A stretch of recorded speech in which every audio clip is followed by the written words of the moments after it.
berkat budidaya rumput laut, saya bisa membiayakan anak saya kuliah. Alhamdulillah dapat kita kan naik haji. Udah 3 kali.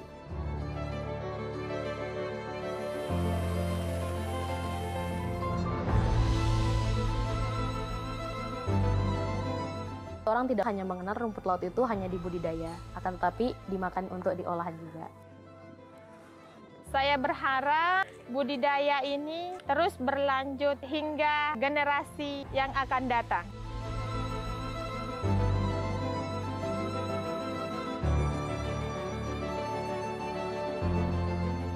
Hasil produksi rumput laut di Lombok Timur rata-rata dibawa ke Surabaya dan Jakarta untuk diekspor ke China dan negara lainnya. Rumput laut itu saya pikir merupakan komoditas masa depan yang cukup strategis. Itu sangat relevan dengan program Pak Menteri, yaitu bahwa rumput laut adalah salah satu komoditas unggulan untuk ekspor. Selain itu memang ini sangat relate juga dengan konsep ekonomi biru.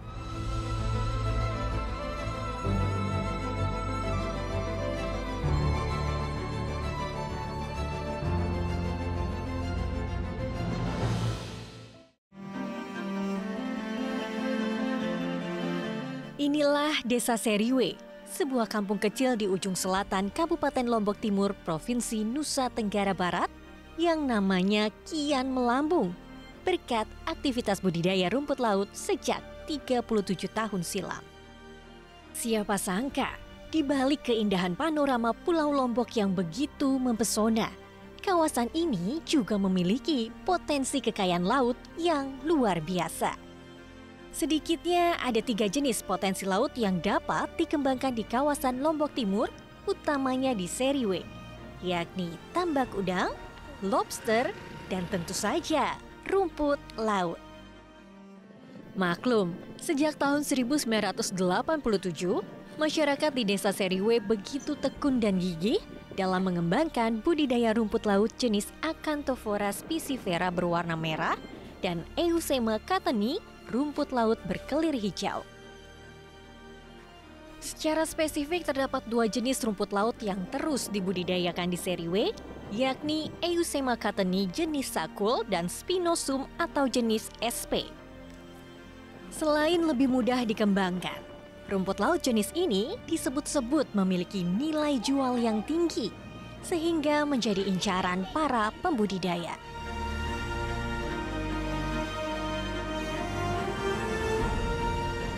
Adalah Seriwati, salah seorang perempuan berusia 47 tahun asal Desa Sepakat yang tumbuh dan besar di Desa Seriwe, lokasi yang menjadi tempat tinggal keluarganya saat ini. Seriwe tidak hanya menjadi tempatnya tumbuh dan bertahan hidup, namun lebih dari itu, mengenalkannya dengan aktivitas budidaya rumput laut terbesar di Kabupaten Lombok Timur.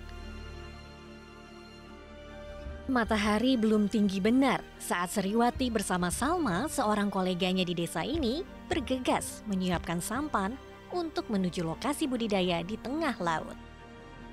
Pagi ini Seriwati akan memanen rumput laut yang telah ditanamnya menggunakan long line, semacam tali panjang yang dikaitkan dengan sejumlah pelampung besar. Tali inilah yang dijadikan tempat untuk mengikat rumput laut yang ditanam. Sejak tahun 2008, iya saya terjun ke rumput laut. Ya cuma itu satu-satu nafkah di sini karena saya perempuan, tidak ada suami, tidak bekerja ke laut, maka saya sendiri untuk membiayakan hidup saya dengan anak saya sekolah. Kalau sedikit kita tanam, penghasilannya sedikit untuk bayar utang aja, untuk kita makan aja. Kalau yang sekarang ini, satu longleng itu berisinya 300-400 tali itu butuhnya bibit 2 ton. Sekarang harganya 300 per kuintal, bibitnya doang. Makanya 3 juta 1 ton itu. Yang ini udah yang jenis katoni. Kalau yang pinusum itu sekarang sudah nggak ada yang beli. Iya, belum buka gudang kata bos. Makanya yang ini aja dibeli sekarang. Nah, tapi harganya masih murah, belum naik.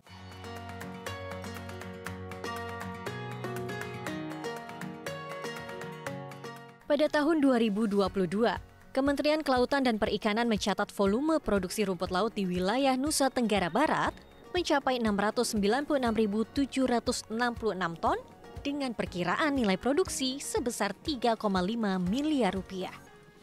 Sementara pada tahun 2023, Dinas Kelautan dan Perikanan Lombok Timur mencatat produksi rumput laut di Lombok Timur dalam kondisi basah dapat mencapai 250.000 ton.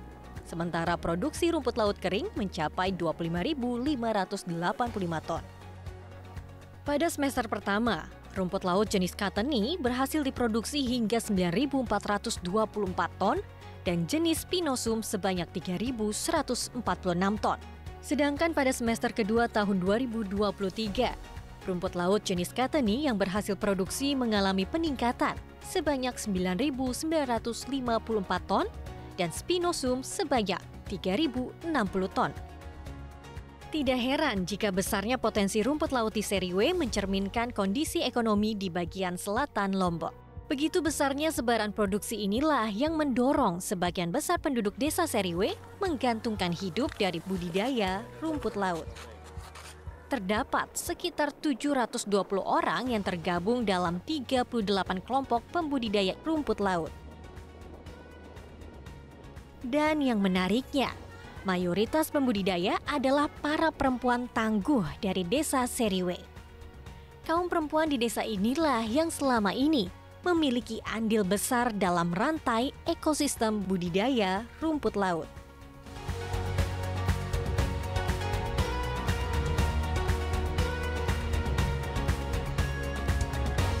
Tire mau ina. Ada tulung tanah nali.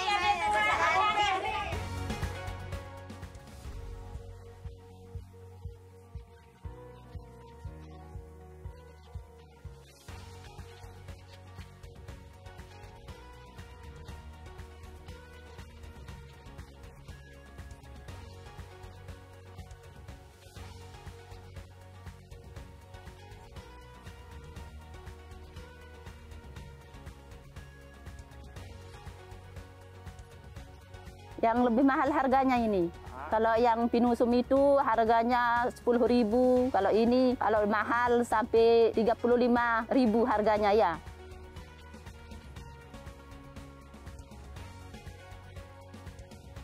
Ada bulu-bulu putih juga di sana nempel, itu rusak rumput lautnya. Makanya waktu harga mahal mau servis rumah, banyak yang keluarkan mobil, banyak yang beli emas. Tapi alhamdulillah sekarang anak saya sudah mau lulus kuliah.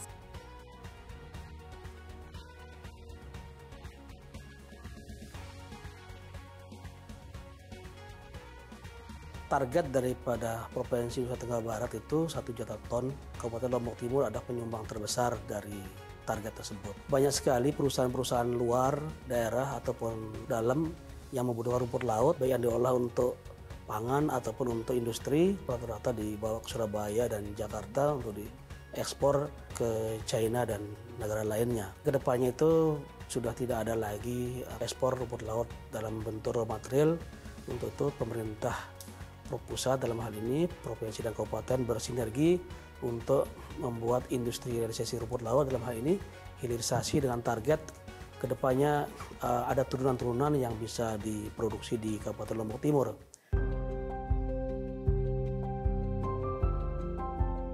Tren budidaya rumput laut terus menunjukkan hasil yang begitu signifikan.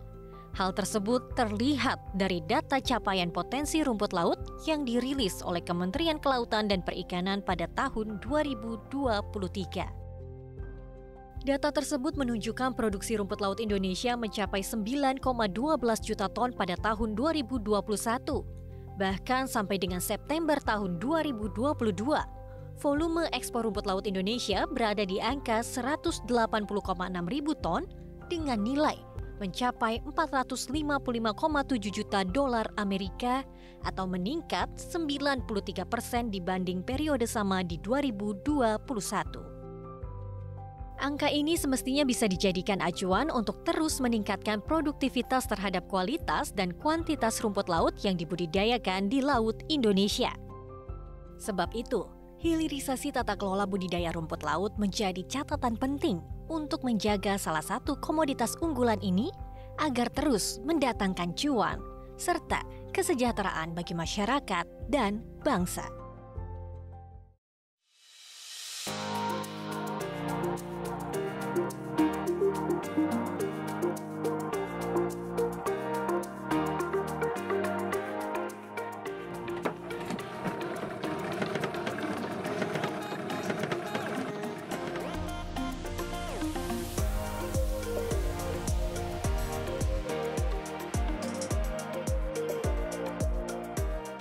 Ini umurnya 1 bulan Pak untuk jadi pembibitan, karena ini mau perkembangkan lagi nih, mau diikat, sudah siap jadi bibit Pak. Sudah siap diolah juga? Iya. Biasa kan di sini pertama kan sakul yang ketoni hijau sama spinusum Pak. Dalam 1 bulan 5 minggu itu kita kontrol 3 kali Pak. Kita ada pembersihan, karena nanti kan sango-sango ini kan nempel di rumput laut, nanti perkembangannya lambat. Biasanya, panen rumput laut dilakukan setelah 1 bulan masa tanam. Kondisi tersebut tergantung dari jenis benih rumput laut yang ditanam. Selain harus memperhatikan proses penanaman, kondisi cuaca juga ikut mempengaruhi kualitas rumput laut yang dihasilkan. Semakin bagus kualitasnya, maka semakin besar pula nilai uang yang dibawa pulang.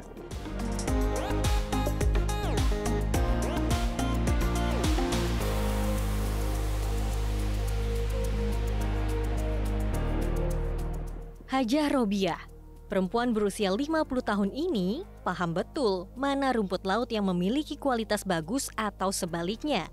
Maklum, sudah hampir 32 tahun lebih, Robiah beserta suaminya berkecimpung di bisnis rumput laut. Selain pernah menjadi seorang pembudidaya sejak tahun 1991, ia bersama suaminya kini menjadi salah satu agen pengepul rumput laut bagi warga desa Seriwe.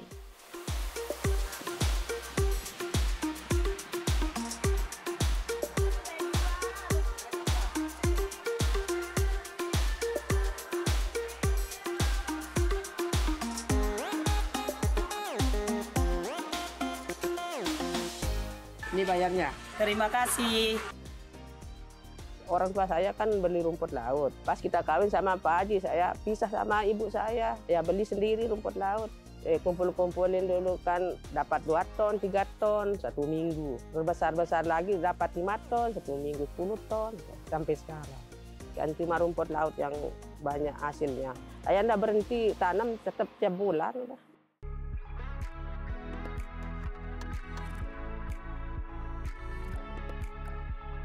Itu awalnya itu ada sekitar 7 kilo jenis rumput laut jenis kotoni yang ditebar di situ. Generasi itu masih ada dan kita melakukan terobosan-terobosan dengan pemerintah pusat dalam hal ini, Kementerian Kelautan dengan menggantikan bibit yang lama dengan bibit baru yang diproduksi oleh teman-teman Balai Budaya Laut Lombok.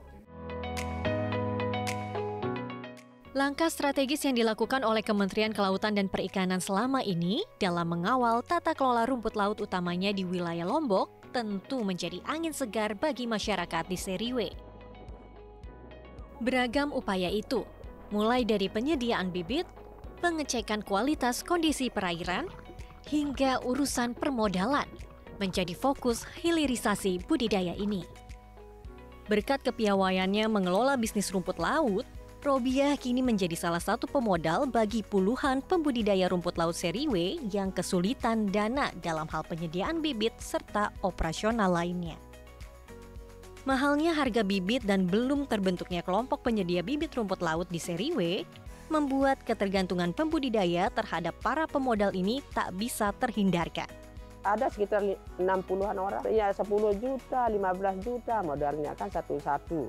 5 juta, 6 juta, paling rendah itu 3 juta modalnya. Minjam uang sementara untuk biaya manen, untuk setoran bank, setoran itu untuk anaknya belanja.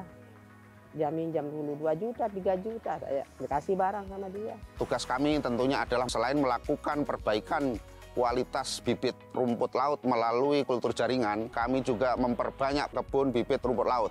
Termasuk di tempat ini ada pegawai kami yang secara rutin kami tugaskan untuk mengurusin kebun bibit rumput laut yang kami inisiasi agar tetap jalan.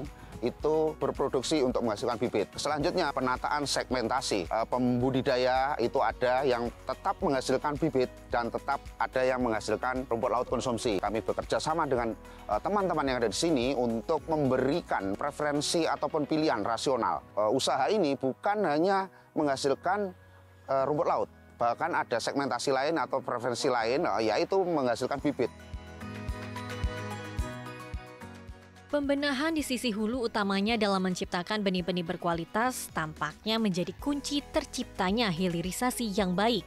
Bagaimana tidak, dengan kualitas benih yang bagus, hasil yang didapat tentu memiliki nilai jual yang tinggi. Badan Pusat Statistik mencatat, rumput laut Indonesia memiliki andil besar dalam pasar rumput laut dunia. Bahkan data International Trade Center pada tahun 2018 menyebut, jika ekspor rumput laut Indonesia dalam bentuk bahan mentah menduduki peringkat pertama dunia, yakni mencapai 205,76 ribu ton. Rumput laut dengan kualitas unggulan inilah yang nantinya akan diolah dan dipasarkan baik di dalam negeri maupun diekspor ke sejumlah negara seperti Tiongkok, Chili, Korea Selatan, Hong Kong, Filipina, Jepang, Perancis, Denmark, Vietnam, hingga Spanyol.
Selain dipasarkan dalam bentuk barang mentah dan diekspor ke sejumlah negara, masyarakat Desa Seriwe juga mengolah rumput laut menjadi aneka kue atau makanan untuk dikonsumsi maupun dijual sebagai oleh-oleh khas Desa Seriwe.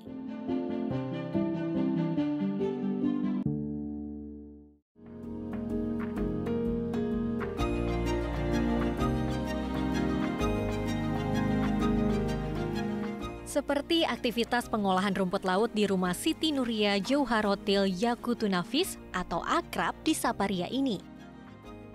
Tergabung dalam kelompok pembudidaya KUPP Putri Selatan, Ria dan sejumlah anggota lainnya mengolah rumput laut menjadi makanan seperti dodol, brownies chip, kerupuk, serta stik rumput laut.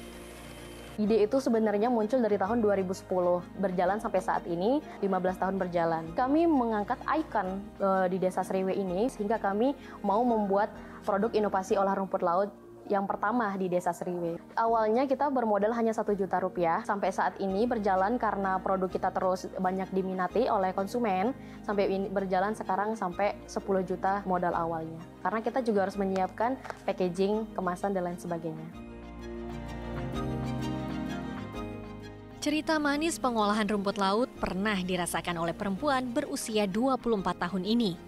Tidak main-main, omsetnya bahkan mencapai 7 hingga 10 juta rupiah setiap kali produksi. Beragam kendala dan tantangan acap kali dihadapi Ria yang mengelola KUPP Putri Selatan bersama Zulfa, kakaknya, serta beberapa warga Desa Seriwe. Ini adalah brownies chip rumput laut, produk inovasi kami setelah dari dodol rumput laut. Jadi kita memiliki beberapa reseller itu di NTT, di Bali, dan di Surabaya. Untuk marketingnya, yang pertama kita memperkenalkannya itu di toko-toko offline yang ada di Lombok Timur. Untuk omset kita itu rata-rata 7 juta per bulannya. Ada 2 open yang kita gunakan untuk brownies chip rumput laut karena itu permintaannya sangat banyak di pasaran. Aku sih rencananya mau bikin 20 open ketika aku mau masukkan produkku di pasar modern seperti Indomaret dan Alfamart.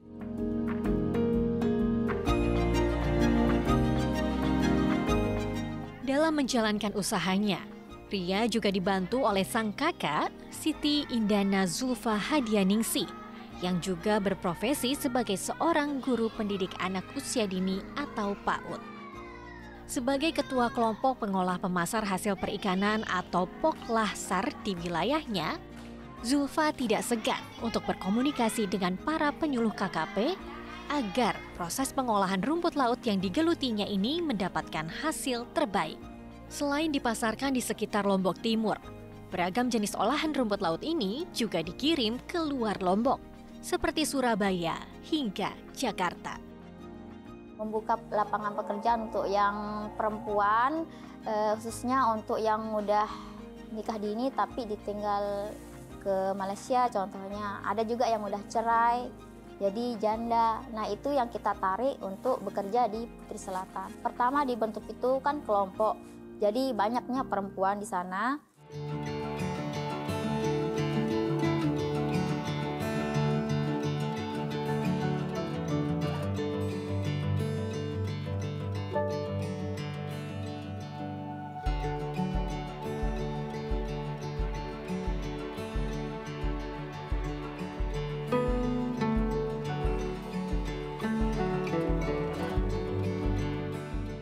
Kehadiran para penyuluh tentu menjadi ujung tombak keberhasilan budidaya rumput laut dari hulu hingga hilir. Selain menjadi teman diskusi dengan para pembudidaya di lapangan, para penyuluh ini juga harus dapat mengimplementasikan setiap kebijakan yang dikeluarkan terkait aktivitas budidaya rumput laut. Meski menempuh jarak yang dituju cukup jauh, mencapai puluhan kilometer untuk sampai ke desa binaan, namun semangat salah seorang penyuluh perikanan, Iwan Setiawan, untuk hadir di masyarakat tak pernah surut. Nama saya Iwan Setiawan, saya adalah penyuluh perikanan yang ada di Desa Sriwe dan Desa Sekaroh, Pak. Kebetulan saya memegang 2 desa di Kecamatan Jeruwaru ini. Jarak tempuh yang harus saya tempuh dari rumah ke lokasi sasaran di Desa Sriwe ini itu sekitar 60 km, Pak. Ada beberapa poin yang jadi catatan kita di sini, Pak. Terutama terkait masalah bibit, Pak. Selama ini, kalaupun ada bibit yang dipertahankan, itu hanya bertahan sampai 2-3 siklus. Itu beli lagi di luar Pulau Lombok, kayak gitu. Jadi ngambilnya di Sumbawa. Untuk masuk ke tahap pengolahan, itu kan awal pengolahan itu penjemuran, Pak. Tepatnya penjemuran, itu kebanyakan lantai jemurnya itu sudah hancur, Pak. Kalau bisa mungkin didesain agak lebih tinggi lagi, Pak, biar tidak terkena langsung, bersentuhan langsung dengan debu-debu atau pasir-pasir, Pak. Kami melakukan pendampingan di sini sebenarnya tidak hanya sampai di situ, Pak, ya. Masyarakat kita di sini tuh lebih mengenal bantuan pemerintah, Pak, atau bantuan langsung kayak gitu. Sebenarnya lebih dari itu, Pak, yang kami fasilitasi di sini. Mulai dari akses pasar, ditawarkan untuk kerjasama apa, kalau cocok dilanjutkan seperti itu, Pak. Kemudian akses modal juga, Pak. Pembudidaya atau pelaku-pelaku usaha yang ada di sini membutuhkan modal tapi tidak bisa mengurus sendiri, kami bisa fasilitasi ke bank langsung, Pak, ataupun ke non-bank kayak gitu. Itu memang ada di indikator kami, Pak, indikator kinerja kami sebagai penyuluh di sini. Kemudian izin usaha juga, Pak, bagi mereka yang ingin memperoleh izin usaha, NIB, nomor induk berusaha, kami siap membantu, Pak, di sini di lapangan.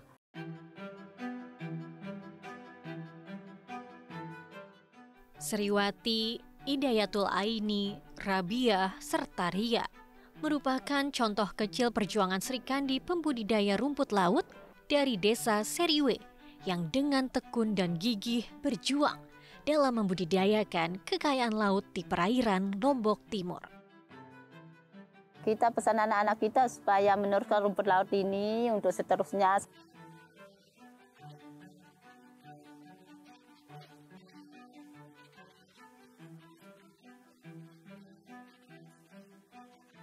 Rumput lautnya di Sriwe kan paling bagus. Bagus, kualitas rumput lautnya kan harganya harapan saya kan naik. Perempuan itu tidak hanya bisa masak, tidak hanya bisa di dapur. Seperti di pembudidaya rumput laut, tanpa ada perempuan tidak ada yang mengikat rumput laut, maka tidak ada panen. Rumput laut Lombok, rumput laut yang memang hebat begitu. Itu yang mungkin menjadi cita-cita dan obsesi balai kami karena itu sangat relevan dengan tugas kami sebagai pembina teknis terutama rumput laut yang ada di Sriwe ini, Mas.